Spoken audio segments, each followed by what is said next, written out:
promise I'm not just going to sit here and milk the Anika Nilles thing. I want to address a couple of things from the last video, from some of the comments that were put up, and I want to say thanks to everybody that watched and for all the great comments, right, on my first video, and I'm gonna start with Nilles. Okay, I called her Anika Niles. I didn't know, like I really didn't know. So, and whoever it was that somebody put up the comment. Leave it to Geddy and Alex to find a drummer that nobody can pronounce her last name or pronounce their last name. Because, when Neil was alive, it was Neil Peart, Neil Peart, Neil Peart, Peart. I mean, they made jokes about it in movies. I Love You, Man, I think was the name of the movie. Anyway, so yeah, Anika Niles. And if I'm pronouncing it, Anika Nilles, if I'm pronouncing it wrong again, please feel free to correct me. I have no problem with that. I have no problem with that whatsoever. But, and thank you for being kind when I said it wrong, because you know how the internet, how on YouTube people can be pretty snarky and, be rather abrupt in their comments. So I appreciate that. And when I answered back, I said, I get by with a little help from my friends, and it's true. I don't claim to know everything about drumming or the music business, right? So I am going to say a couple things here that were kind of addressed in the last one, and I want to throw my 2 cents in on this one. And I'm going to be kind of careful how I word it. Because I don't want any misinformation out there. I'm also going to say that I'm going to put this video on 2 YouTube channels. So if you're seeing it here on Bart Robley on my YouTube channel, or if you're seeing it on Drummers Education Connection, either one is that's me on both of them. You can kind of corroborate some of the stuff that I'm saying by looking at past videos here. One of the things that, a lot that I heard in some of the comments were, well, there was only a few that were kind of like not cool, and I just didn't even address them. People are going to be people, and sometimes people can be, not so cool. And so they said a couple of things, but most, like I would say 98% of the comments, and people were really kind to her and about her playing, and very receptive to the fact that Alex and Geddy they both agreed they didn't want a clone. They cloned Neil. I mean, the criticism I think would even be greater, right? The criticism would have been so bad. They're allowing Anika to be herself. They want her to replicate the parts, of course, which she's doing quite well and crushing it. But they want her to be herself and find her own way within the band. And I think that speaks very highly not only of her, of them, but of her and her abilities, right, to be be in the band and to play at that level. So good on them and good on her. Yeah, just phenomenal stuff.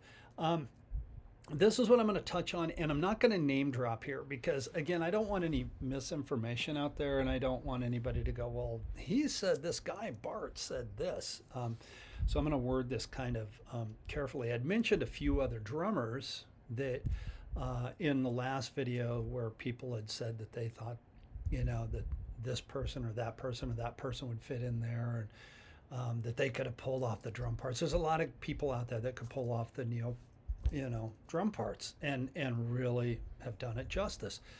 And I named a few of them just literally off the top of my head in the last video.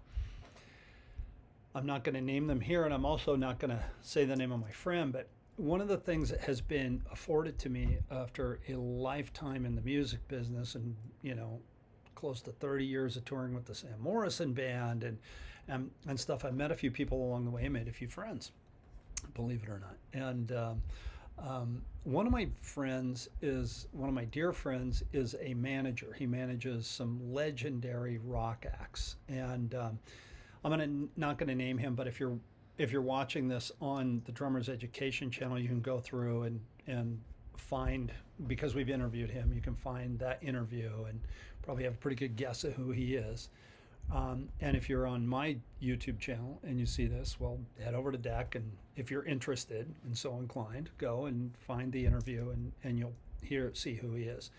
Anyway, and again, he manages like legendary rock acts.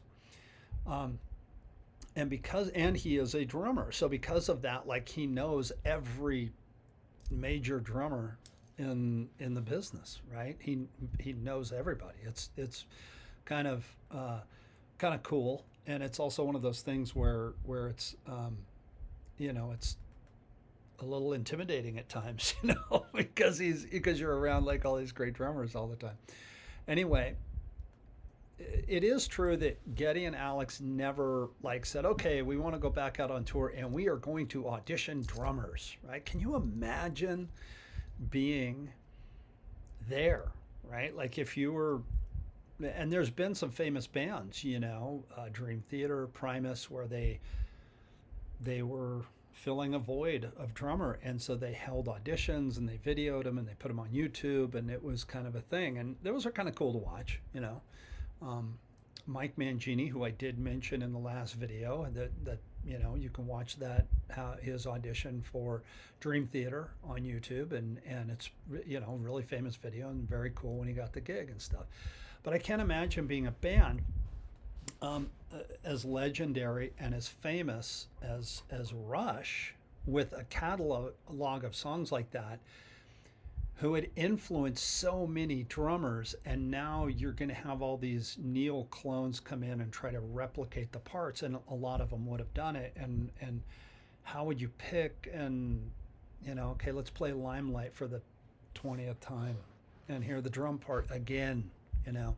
They didn't want to do that. So I will corroborate through my buddy who is a manager, that from the Jeff Beck tour, Anika, the tech, one of the techs on the Jeff Beck tour, Scully, who was Geddy's longtime tech, said, "Hey, you got to see this girl. She's super pro. She's an incredible player, and she's a pleasure to work with. You guys might want to check her out." And from there, from what I understand, Geddy started watching videos of her, and she got a really, really, really good report card from Scully, saying, I'm talking like I know him, I never met the guy, but that she was the real deal and really easy to work with and total pro and good to go, and you guys should talk to her, because they had kind of been saying that they wanted to go out and play again. And again, I'm sure if I was in their shoes, I wouldn't want to hold a bunch of auditions and try to find somebody to take Neil's place. I want to tell you, so that's from what I understand, and that is on the internet, but I asked my friend, and he corroborated that, yeah, that's kind of the way it went down, because of the fact that he knows so many drummers, and because he's so in the business, he, there's talk through the grapevine that, hey, Rush might be trying to think about getting a drummer and go out on tour, and he was going to refer a drummer to them who he really believes in and he knows could have done the gig, and this particular drummer could have definitely done the gig. And no, it wasn't Mike Mangini, because I already mentioned him. It wasn't Mike. It was somebody else of that caliber. And he didn't, I don't even think it was a thing where they could have made a phone call, because when it happened, kind of that fast. And I want to, all of that being said, I want to say this. One of the things that I had said in the past video that I did earlier, last week sometime, I said that arguably Neil was the best in the world at what he did. You know, there was nobody better at being Neil Peart than Neil Peart, right? I mean, he influenced so many drummers. He influenced and Rush has influenced so many prog rock bands. You know, we already mentioned Primus and Dream Theater. I mean, or I did. Come on, you know, you can't tell me that Dream Theater and Primus were not influenced by them. And Mike Portnoy was definitely influenced by Neil Peart, right? I mean, most definitely, most definitely. Anyway, there was a few comments that like, well, he wasn't the best at what in the world, and that's not what I said. I said he was the best in the world at what he did, right? He was so influential to so many people. So I really want to put that out there, and people can, I mean, we can take any drummer and pull them apart and you know, critique their playing and critique their technique and their style and everything. And that's not what this is about. This is just me saying that, you know, come on, who is better at being Neil than Neil? Writing those incredible drum parts, writing all the lyrics, and just being the consummate professional that he was, and such a deep thinker, right? So all the respect in the world to him and his music and his legacy. And that's kind of why I wanted to do this second video. I wanted to do the first one just because I think Anika is crushing it, and I think it's wonderful. And I wanted to do this video because, just again, to kind of, you know, what I'm doing right now, just kind of giving my thoughts to everybody out there on some of the comments that were put on that video. And again, I want to say thank you everybody for commenting, and I want to say thank you for being cool, because most everybody was overwhelmingly cool, much like the audiences have been overwhelmingly cool to Anika and what she's doing. And somebody had said this in one of the comments, and I'll maybe end the video with this. And I never really thought about this. I mean, I thought about this, but I never really thought about it until I read it in the comments of the last video, and that is this. Her main influences wasn't prog rock. It wasn't Neil and Mike Portnoy and all the drummers that I've previously mentioned. It was more like Jeff Porcaro was like her big main influence. Steve Gadd, real groove guys, right? Real groove players. And when you listen to her play, does she have chops? Hell yeah.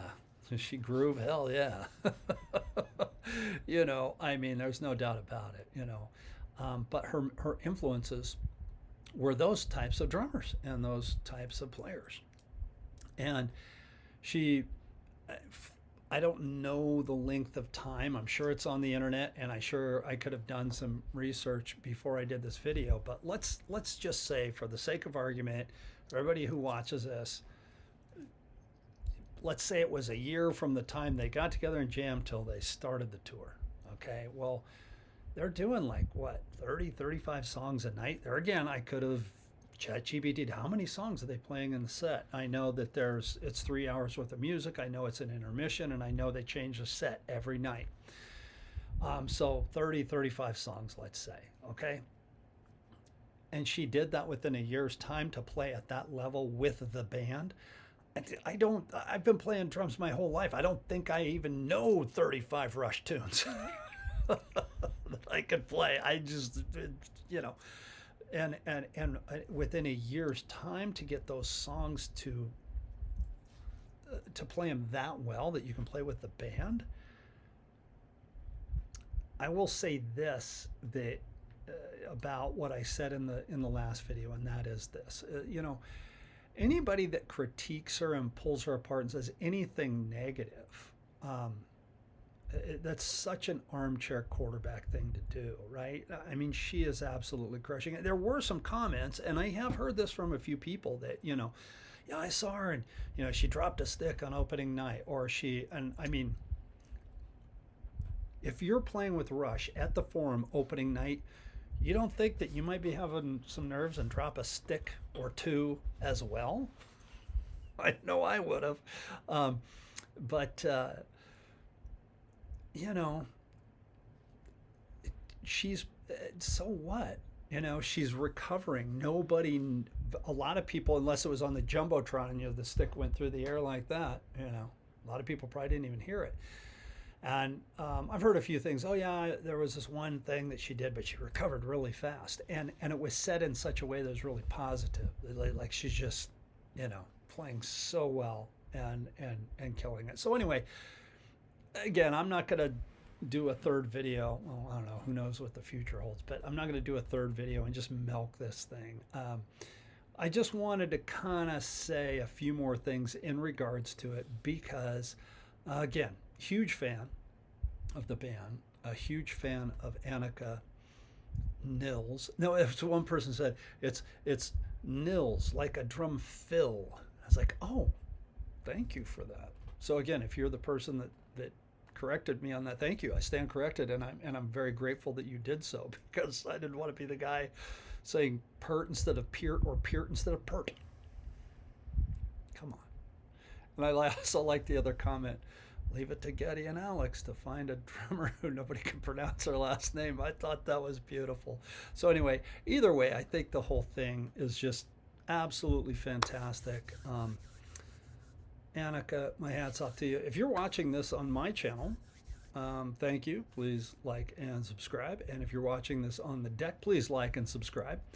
And yeah, if you're a drummer and you want to be part of the Drummers Education Connection, we go live every Tuesday and we talk about everything under the sun in regards to drums and drumming. Please watch some of the back episodes. Man, we've had some of the greatest drummers in the world on here. I don't think we're going to be having Anika on anytime soon. She's at the top of her game and riding the fame wave. So, but maybe someday we'll have her on our little dog and pony show. And I've always been a firm believer in shooting for the stars. So maybe when the tour is over, I'll get in line to try to interview her. Anyway, Anika, if you happen to see this, good on you. You're killing it.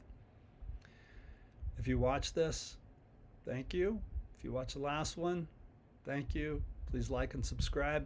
See you in the next video.